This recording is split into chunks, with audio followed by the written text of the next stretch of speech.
سابقوا إلى مغفرة من ربكم وجنة عرضها كعرض السماء والأرض أعدت للذين آمنوا بالله ورسله ذلك فضل الله يؤتيه من يشاء والله ذو الفضل العظيم. إن الحمد لله نحمده ونستعينه ونستغفره ونعوذ بالله من شرور أنفسنا ومن سيئات أعمالنا من يهده الله فلا مضل له ومن يضلله فلا هادي له وأشهد أن لا إله إلا الله وحده لا شريك له وأشهد أن محمدا عبده ورسوله أما بعد فإن خير الحديث كتاب الله وخير الهدي هدي محمد صلى الله عليه وسلم وشر الأمور محدثاتها وكل محدثة بدعة وكل بدعة ضلالة وكل ضلالة في النار. يا أيها الذين آمنوا اتقوا الله حق تقاته ولا تموتن إلا وأنتم مسلمون. يا أيها الناس اتقوا ربكم الذي خلقكم من نفس واحدة وخلق منها زوجها وبث منهما رجالا كثيرا ونساء واتقوا الله الذي تساءلون به والأرحام إن الله كان عليكم رقيبا. يا أيها الذين آمنوا اتقوا الله وقولوا قولا سديدا يصلح لكم أعمالكم ويغفر لكم ذنوبكم ومن يطع الله ورسوله فقد فاز فوزا عظيما. قال الله تعالى أعوذ بالله من الشيطان الرجيم سابقوا إلى مغفرة من ربكم وجنة عرضها السماوات والأرض أعدت للمتقين. وقال عليه الصلاة والسلام إن الله يحب معالي الأمور ويكره سفاسفها أورده الألباني في الصحيحة. معزز حاضرین، بزرگوں، نوجوان دوستو،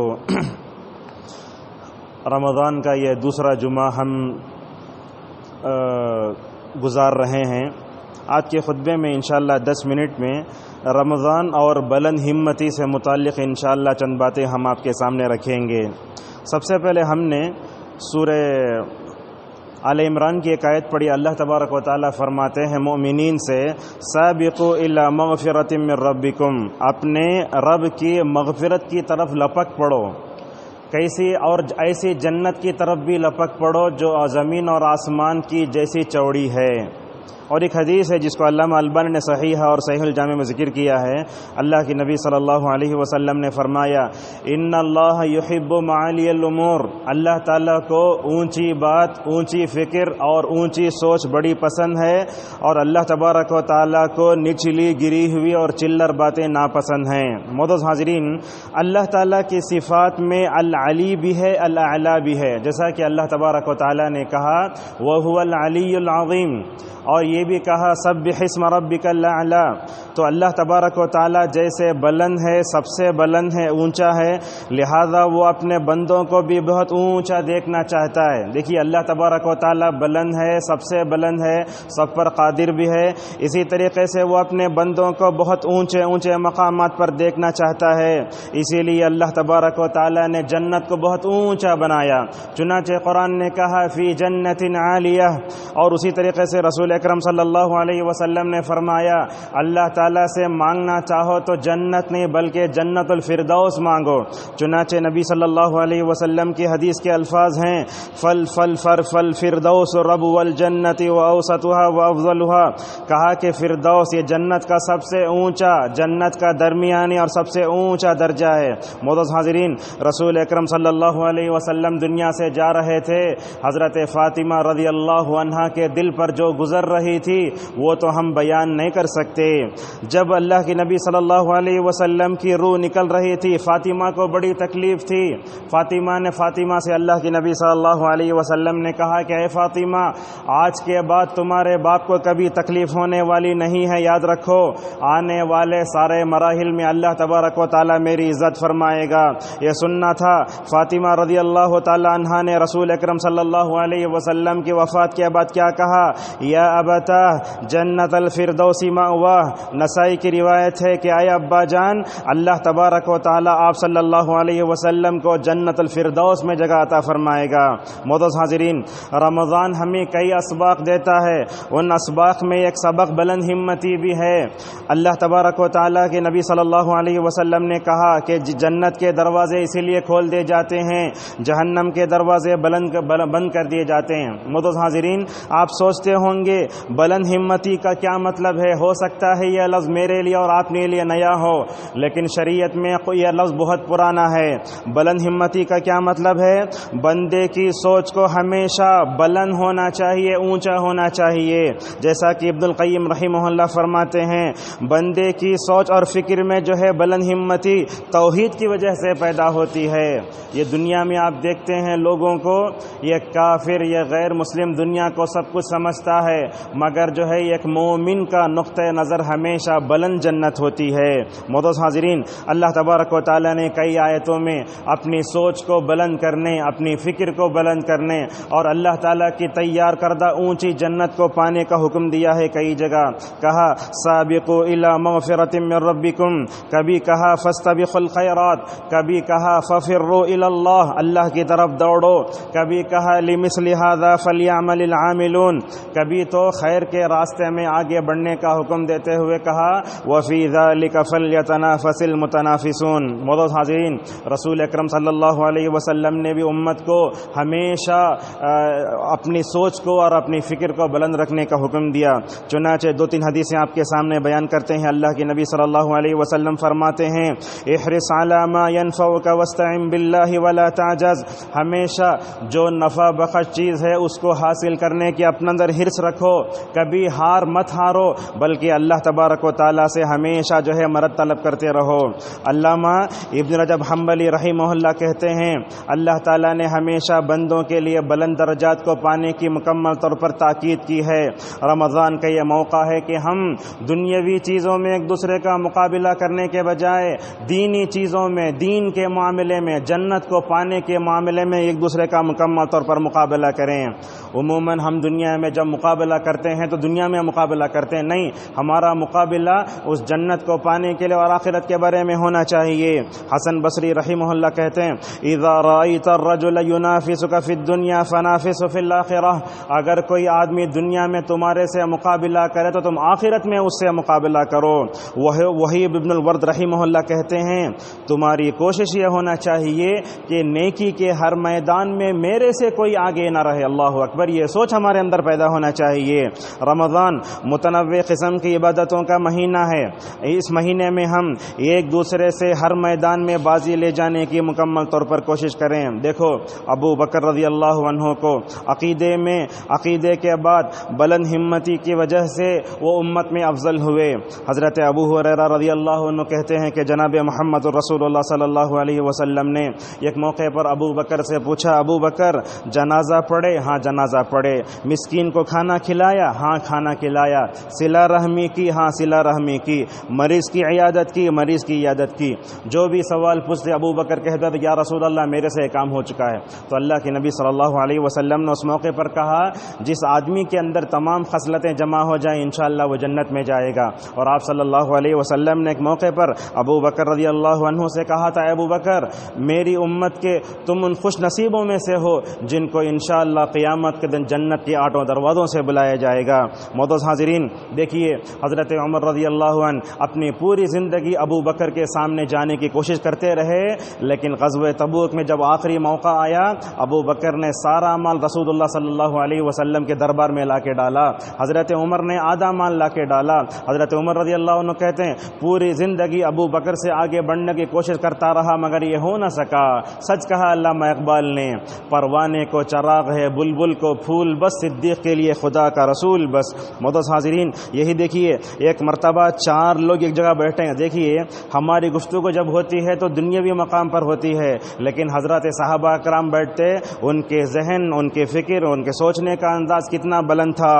یہ جو ہے سیر اعلام النبلاء میں علامہ ذہبی نے لکھا ہے، غور سے سنیے بات یہ، عبداللہ ابن زبیر، ابن عمر، مصعب، عروہ، یہ چاروں جو ہے صحابہ ہیں۔ عروہ رحمہ اللہ جو ہے وہ رحمہ اللہ ہیں، وہ جو ہے چاروں ایک جگہ بیٹھے تھے، شاید مکے کا موقع تھا وہ، تو چاروں نے کہا کہ ہم میں سے ہر ایک آدمی اپنی اپنی تمنا اور خواہش ظاہر کرے، کون کیا چاہتا ہے۔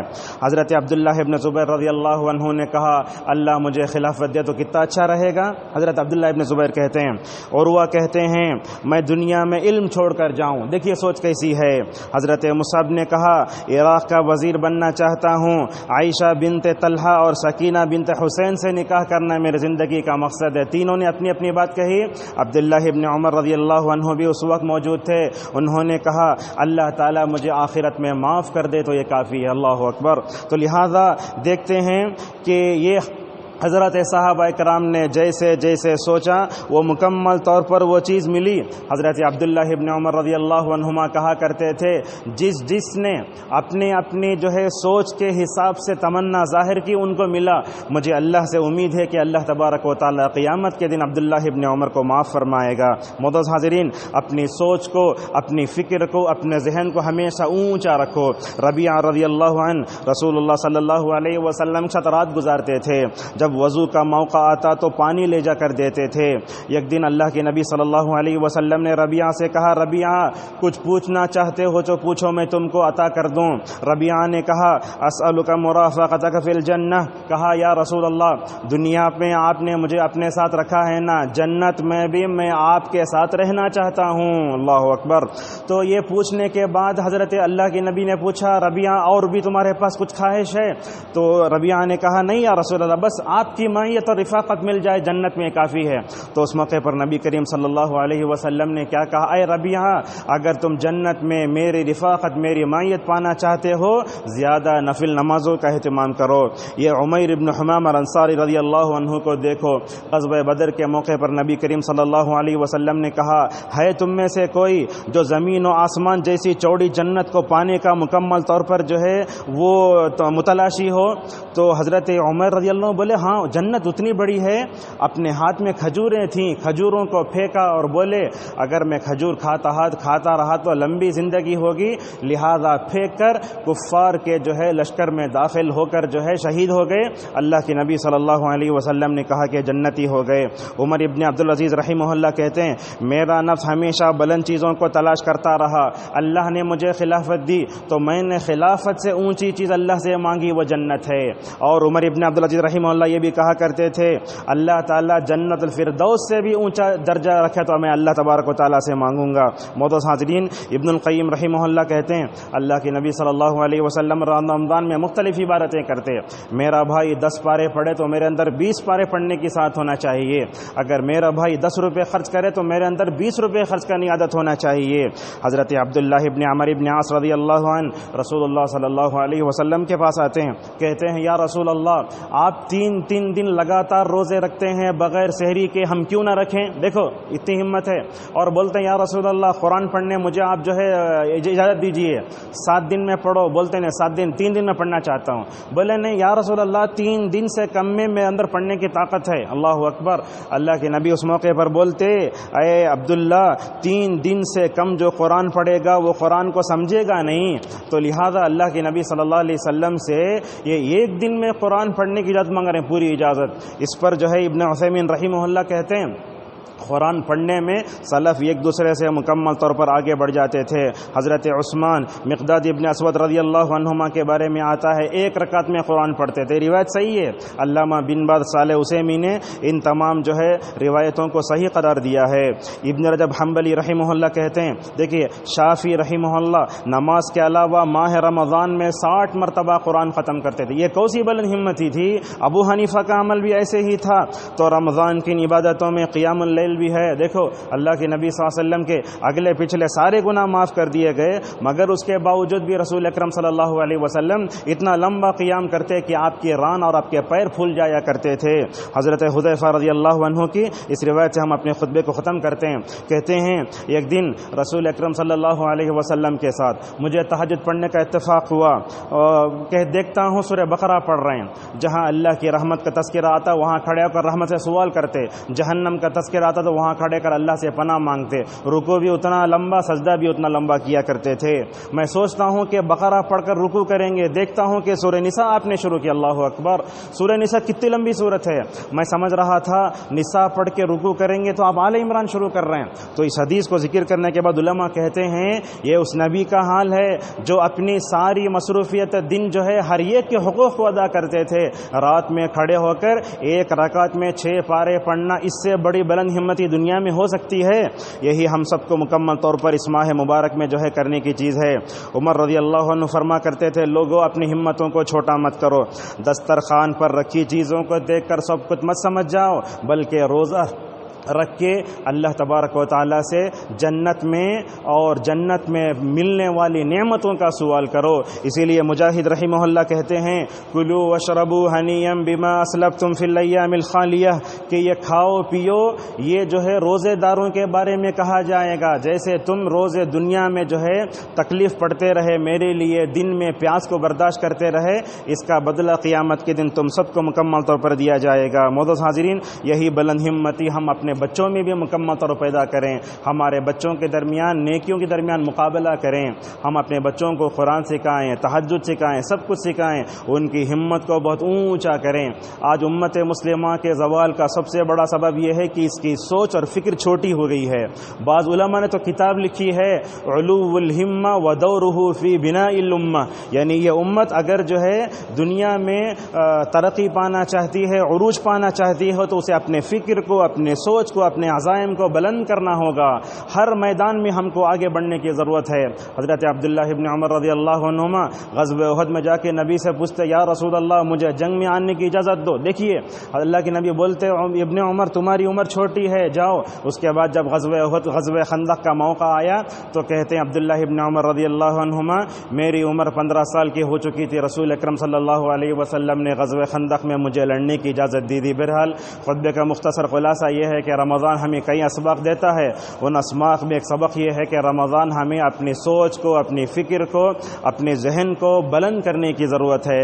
اللہ تعالیٰ بھی بلند ہے، اللہ یہ دیکھنا چاہتا ہے کہ میرے بندے بھی جنت الفردوس کے مستحق ہو جائیں۔ نیکی کے میدان میں ایک دوسرے سے بازی لے جانے کا یہ مہینہ ہے۔ اللہ تبارک و تعالیٰ ہم سب کو رمضان کے اس موقع پر بلند ہمتی اپنے اندر پیدا کرنے کی توفیق نصیب فرمائے۔ اللہ تعالیٰ ہم سب کو نیکیوں کے میدان میں صحابہ کی طرح ایک دوسرے سے آگے بڑھنے کی توفیق عطا فرمائے۔ اللہ تعالیٰ اس وبا کا خاتمہ فرمائے۔ اللہ تعالیٰ ہم سب کو اپنے غصے سے ہلاک نہ کرے۔ اللہ تعالیٰ ہم سب کو صدق دل سے توبہ کرنے کی توفیق نصیب فرمائے۔ امت میں کورونا کی وجہ سے جو لوگ مسلمان مر رہے ہیں اللہ تعالیٰ ان کو شہادت کا درجہ نصیب فرمائے۔ اللہ تعالیٰ جو لوگ بیمار ہیں انہیں صحت عاجلہ شفا کا نصیب فرمائے۔ اے رب جیسے تو نے رمضان کے 10 دنوں میں ہمیں صحت و عافیت دی، رمضان کے بقیہ 20 دن کو 20 دن بھی صحت و عافیت کے ساتھ امن و سلامت سے گزارنے کی توفیق نصیب فرما۔ وآخر دعوانا ان الحمد للہ رب العالمین۔ الحمد لله على إحسانه والشكر له على توفيقه وامتنانه، وأشهد أن لا إله إلا الله وحده لا شريك له تعظيما لشانه، وأشهد أن محمدا عبده الداعي على رضوانه صلى الله عليه وعلى آله وصحبه وسلم تسليما كثيرا۔